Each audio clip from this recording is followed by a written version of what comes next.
एक बार फिर से भारतीय फुटबॉल ने south Asian football federation championship पर कब्जा जमाया है। सुनील छेत्री की टीम ने पेनल्टी शूटआउट में कुवैत को 5-4 से मात देते हुए 9वीं बार सेफ फुटबॉल चैंपियनशिप के खिताब को अपने नाम कर लिया है। मुकाबले के दौरान दोनों टीमें तय समय तक 1-1 की बराबरी पर थी। भारतीय टीम की जीत पर केंद्रीय गृह मंत्री अमित शाह और खेल मंत्री अनुराग ठाकुर ने भी बधाई दी है। साथ ही साथ यूपी के मुख्यमंत्री योगी आदित्यनाथ ने भी भारतीय टीम को ट्वीट कर बधाई दी।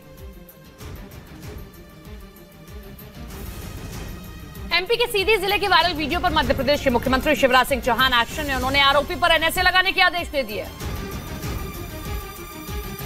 मुख्यमंत्री शिवराज सिंह चौहान ने आरोपी को सख्त से सख्त सजा दिलाने की बात कही।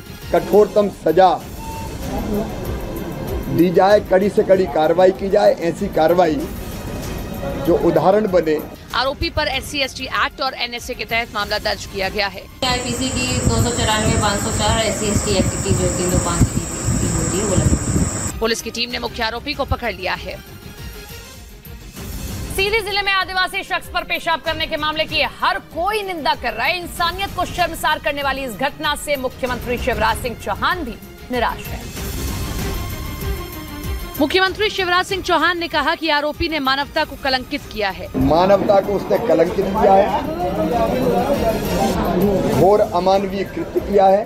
आरोपी प्रवेश शुक्ला को बीजेपी से जुड़ा हुआ बताया जा रहा है। इस सवाल पर बीजेपी का कहना है कि आरोपी कोई भी हो उस पर कड़ा एक्शन लिया जाएगा। कोई भी हो जिनने अगर अपराध इस प्रकार का घिनौना हरकत किया है तो उस पर कार्रवाई होगी। सोशल मीडिया पर आरोपी को विधायक केदारनाथ शुक्ला का करीबी बताया जा रहा था, जबकि विधायक ने इस बात को पूरी तरह से खारिज कर दिया है।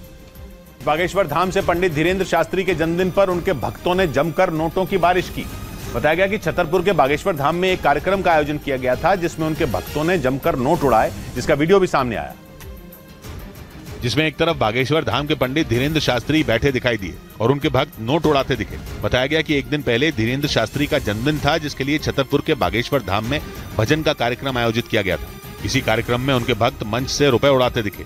वीडियो में एक आदमी मंच से बार बार नोटों की गड्डियों को हवा में उछालता दिखा, जिससे वहां जमीन पर नोटों की चादर बिछी दिखने लगी। लेकिन उत्साहित भक्त ने नोट उड़ाने बंद नहीं किए। बताया गया कि कार्यक्रम के दौरान धीरेन्द्र शास्त्री के भक्त ने लाखों रुपए उड़ाए। मध्य प्रदेश के दतिया में हजारों अवैध हथियारों पर रोड रोलर चढ़ाकर उन्हें नष्ट कर दिया गया। पुलिस के मुताबिक ये हथियार बदमाशों से जब्त किए गए थे, जिन्हें पुलिस कंट्रोल रूम के बाहर रोड रोलर से कुचलकर नष्ट कर दिया गया, जिसका वीडियो भी सामने आया, जिसमें सड़क पर अवैध हथियारों को बिछाकर रखा गया था, फिर उनके ऊपर रोड रोलर चला दिया गया। बदमाशों से जब्त किए गए इन अवैध हथियारों पर रोड रोलर तब तक चलाया गया जब तक ये बर्बाद नहीं हो गए। पुलिस के मुताबिक आगामी विधानसभा चुनाव को देखते हुए ये कार्रवाई की गई।